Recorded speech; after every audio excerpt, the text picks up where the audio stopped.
what's been just really just grinding me. It's this constant talk. I mean, I don't know how many months it's been, Scott.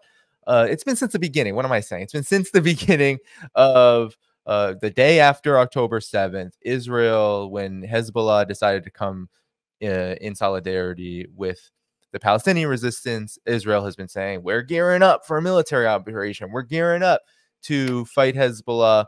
We're gearing up to take Lebanon out. We're going to do to Lebanon. Gallant and so many others in Israel's military brass have said, we're gonna, and education ministry everywhere in the Israeli political entity, they've been saying, we're gonna do to Lebanon what has been done to Gaza. So, Scott, there's been a recent Washington Post report saying there's reason to be concerned about Israel engaging in such an operation against Hezbollah.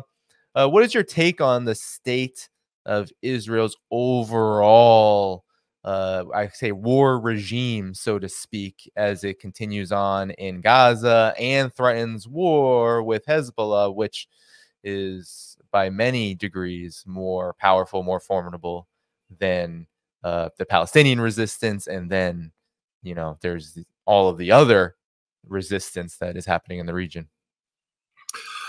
Well,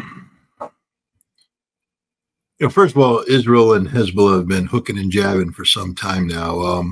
The Hezbollah was created in the aftermath of Israel's invasion and occupation of southern Lebanon back in 1982. The Shia of southern Lebanon initially sort of had a neutral stance because this was about the Palestinians, about Israel versus the PLO. But as it turned into an occupation, they began to coalesce into a resistance. And this resistance then became named. It was Hezbollah. And Hezbollah was very successful in fighting the Israelis. In fact, Hezbollah beat Israel. They compelled Israel to leave southern Lebanon in 2000. It defeated. I mean, Israel lost at the hands of Hezbollah. So people need to understand that Hezbollah has been beating Israel for some time now. The next time Hezbollah beat Israel is in 2006 when Israel launched an attack on Hezbollah. Hezbollah was able to fire rockets into northern Israel from the beginning of the conflict to the end. Israel was never able to evict them from their strongholds in southern Lebanon. They couldn't push them back to the Litani River. Israel bombed the hell out of Beirut, bombed the hell out of southern Lebanon, didn't break the will of the resistance in the end. Israel lost this conflict, not because Hezbollah defeated them, but because Israel, who said they are going to, this is it, we're going to destroy Hezbollah, couldn't. And Hezbollah emerged victorious, sullied the Israeli reputation. Israel and Hezbollah have been dancing around each other ever since then. Hezbollah, though, has been prepared to fight, has been preparing to fight the major conflict with Israel. And it won't be like any of the previous conflicts. It'll be designed to take the fight to Israel. Israel also has been preparing, but the Israeli method of warfare in many ways paralleled ours. To fight Hezbollah is going to require high intensity conflict. That means that infantry is going to have to close with and destroy their enemy through firepower maneuver. It's going to get close, it's going to get bloody, it's going to get ugly, and Israel's going to lose men. And politically, Israel isn't a nation that historically can absorb losses of this nature. So Israel has built a military that, places an inordinate amount of emphasis on technology, from their Merkava tank to their armor fighting vehicles, to their Air Force, to their intelligence collection. The whole thing is geared around being technologically superior to their opponent, and then using this technology to impose their will on the opponent. The thing is, Hezbollah is sort of matching Israel technology for now. Yes, they don't have F-35s, they don't have F-20s, they don't have F-15Is, they don't have the F-16 modifications. But what they do have is a whole bunch of precision-guided long-range missiles. They can hit Israel from top to bottom, from left to right. When I say a whole bunch, I mean a whole bunch. They also have sophisticated air defense. They have sophisticated shore-to-sea anti-shipping missiles, and they have the ability to fly drones over Israel and take photographs of Israel's most sensitive sites and turn those photographs into targets for these missiles. That's the war that Hezbollah has been preparing for. Hezbollah has also been preparing to inject tens of thousands of troops into northern Israel so that the battle won't be fought in southern Lebanon. The battle will be fought in the towns and villages of northern Israel. And Hezbollah expects to be able to capture northern Israel, to take Galilee, to isolate the Golan Heights. That's the war that Hezbollah has been preparing for. In 2022, 2023, Israel did two successive training exercises. I think the one in 2023 was called Operation Chariots of Fire. These are exercises designed to stress test the Israeli Defense Force, working under the premise of what happens when it goes all bad at once. What happens when we're at war with Hezbollah, Iran joins in, Syria joins in, the Iraqi and Syrian militias join in, everybody joins in on this. How can we defeat them? Do we have the resources necessary to defeat them? Short answer is they found out they didn't, that at a minimum, they would need massive American intervention. And America's like, we don't want to do that. So Israel already knew up front that if everybody attacked them at once, the Israeli Defense Force didn't have the capacity to win. But the important things about these two exercises is that when Israel was talking about when everybody attacks it at once, they never once thought that Hamas would attack Israel from Gaza. They thought at worst what would happen is you'd have sort of a expanded intifada, that the West Bank and Gaza would have to be suppressed using standard police things, but there wouldn't be a major diversion of military resources. And yet, after October 7th, Gaza became the main front. Hundreds of thousands of reservists mobilized, dedicated, majority of the Air Force committed, majority of everything committed to Gaza. And then they want us to talk about expanding the conflict into Hezbollah. As things stand, Israel has fought a war now that it wasn't prepared to fight. Israel, like the United States, wasn't about large-scale, high-intensity conflicts. It was about short, sharp engagements where they can impose their will using overwhelming firepower and technology. Well, the fight with Hamas has gone on for, 9 months now. Israel has worn itself out. Its army is exhausted. The morale is very low. Logistically, these tanks are broken down. They're running out of spare parts. They're running out of ammunition. So now we're talking, I remember in these two exercises in 2022, 2023, Israel lost, but they lost with a fresh army at the start with everything where it needed to be, and they still lost. Now they're talking about going into Lebanon, triggering the very conflict that they exercised for 2 years and lost, and doing it at a time when their military is already defeated, crushed, demoralized, not ready for this fight. They don't have enough troops. The troops don't have enough ammunition. The tanks aren't maintained properly. So that's the reality of this thing. And the Israeli Defense Force knows this. This is why the Israeli Defense Force is telling Netanyahu, no, we don't want to do this. This isn't. And I think Netanyahu is going to have to respect this, because this is about the existential survival of Israel. Israel will not survive a major ground war with Hezbollah that Iran gets involved in. It will be the destruction, of physical destruction of Israel. It doesn't mean that Israel isn't going to physically destroy southern Lebanon and Beirut. They will. Israel has a lot.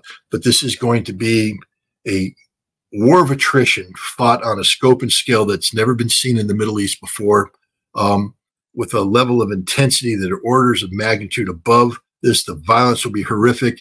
Both sides in a rapid meat grinder operation, seeing who can wear down what first. Hezbollah seeking to take out Israeli airfields to prevent Israeli aircraft from taking out Hezbollah launch sites. So there's going to be huge exchange of fires, and one side is going to achieve fire superiority over the other, and then suppress, and then you get fire supremacy, and then they're just going to wipe everything out. My money's on Hezbollah getting the fire superiority over Israel, because Israel's Achilles heel is, of course, these airfields. When you take these airfields out, Israel's got no place to go. This is why Israel is talking about maybe shifting over to Cyprus. Not Cyprus. Cyprus. And and using Cypriot airfields. But Hezbollah said, we'll take those out too. And now the Cypriots are like, oh, no, Israel, we're not going to let them do anything. Don't worry about it. No. So, but now we have talk maybe of Israel using tactical nuclear weapons against Hezbollah to, rapidly degrade their ballistic missile capability. This is serious warfare. But I don't think Netanyahu is going to do it. This is why this trip that he's going to make to Washington, D.C. later this month is so important. Because Netanyahu's continued political survival, and that's all we're talking about here. This is all about Benjamin Netanyahu's political survival, continued political survival. It's contingent upon him convincing the Israeli people that he is a wartime leader. That's why he needed to expand into Lebanon, because he just lost the war in Hamas against Hamas. The Israeli Defense Force said so. You remember the spokesperson coming out a couple of weeks ago saying, yeah, Hamas is an ideology and you can't defeat an ideology. We can't defeat Hamas. And Netanyahu came out, no, we're about the destruction of Hamas. And he turned to the chief of staff, correct this. And the chief of staff went, no, we agree with our spokesperson. The Israeli Defense Force just told the prime minister that they're losing the fight against Hamas, that they can't win this fight. That's a big split. So now Netanyahu was looking to Hezbollah as a way of extending his relevance as a viability as a wartime leader. But now he's being told by everybody, including the United States, don't do it. So how does he stay alive? He goes to Washington, D.C., he gets invited to speak before the Congress. He gets more than 55 standing ovations. That's the goal that's been set by Mike Johnson, the speaker. We're going to give him more standing ovations than the last time he was there. Wrap himself in the American flag and return to Israel saying, I am the anointed one. America has said that I am the man to lead Israel through these difficult times. And the Israelis have become so addicted to, being linked to America that, Netanyahu believes that they will say, oh, okay, we'll forgive you all the sins of the past and accept you. So that's where we're at right now. This is all about, unfortunately, Benjamin Netanyahu's political strife. It's not about dead Palestinians. I wish it was. Yeah. But the Lancet's numbers, it's undercount. It's undercount, but it's not just that. But too many people. It's a meaningless number. We stopped caring. We're numb to it. I heard you earlier on Judge Napolitano. I was thinking, numb. You were saying, we stopped caring about it a long time. Not that we don't care, but it's just like, how many horrific photographs can you see before you go, I've seen this before? Well, you haven't. This is a fresh one, but I've seen the same thing. Because you know what? A 2,000-pound bomb will shred a body in about the same way each time it's dropped. And so there's only so many times you can lift the half the torso of a 10-year-old child, or have a girl holding her jaw in places. You see that mothers wailing over dead children wrapped in shrouds. So we say 186,000, it just becomes a number now. We're immune to it because we're exhausted. There's fatigue. That's the tragedy of that. The Hannibal directive. Yeah, I mean, I reported this literally within days of the of this Hamas attack. I wrote a major article that said Israel killed these people. This wasn't Hamas. Everybody called me, anti-Semitic and whatever else you wanted to say, but it was fact-based. Now the facts are out. But are we shocked? I mean, because now this Israeli Defense Force, this directive should shock everybody, but Israel's been committing genocide since then. Yeah. I mean, and so once again, we are so immune to the deaths created by Israel, both Jewish deaths and Palestinian deaths, that nothing shocks us anymore. Nothing moves us. Nothing. Palestine's just become statistics, heartless, meaningless statistics. I wish there was a way that we could breathe life into them. I mean, I have to tell you, I used to tell the story of that 6-year-old girl, Henry Job. I used to tell that story and almost cry because I really was crying. I mean, it just, you think about it, breaks your heart.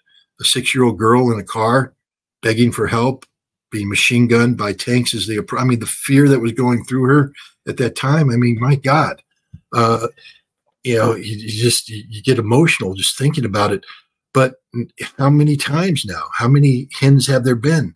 How many times do you know, because it's happening every single day. They bombed another camp today. There's more blown up bodies today. And you just get to the point where you're just saturated with it just there. And this is the greatest tragedy of all, because each one of those lives means something. Each one of those lives should have value. But what we've done is we've just turned them into empty, soulless statistics. I mean, this number, 186,000, should literally shock the living poop out of everybody. I'm trying to use right language. But, you know, the point is, we should be standing in the streets screaming. We should be pounding down the doors of Congress. Joe Biden shouldn't get a peaceful night's sleep. He says he wants to go to bed at 8 o'clock. Bull. Let's go out in front of the White House and let's get on the bullhorns and keep that old man awake. Give him nightmares about this. Nothing. Now, I know there's people out, I say nothing. I know there's people out there who are doing something about it. You know, the students were doing something, but where are they now? I mean, you know, I know it's summertime, but has the issue gone away? It's only getting worse. Right. You know, what we do know is, you know, the counter punches that the Zionist entity was throwing at anybody who dared challenge the October 7th narrative, like me, is, you know, oh, you're forgiving rape, you're forgiving murder, that baby killers.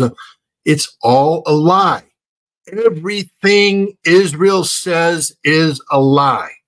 It's that easy, ladies and gentlemen. They haven't told the truth about anything.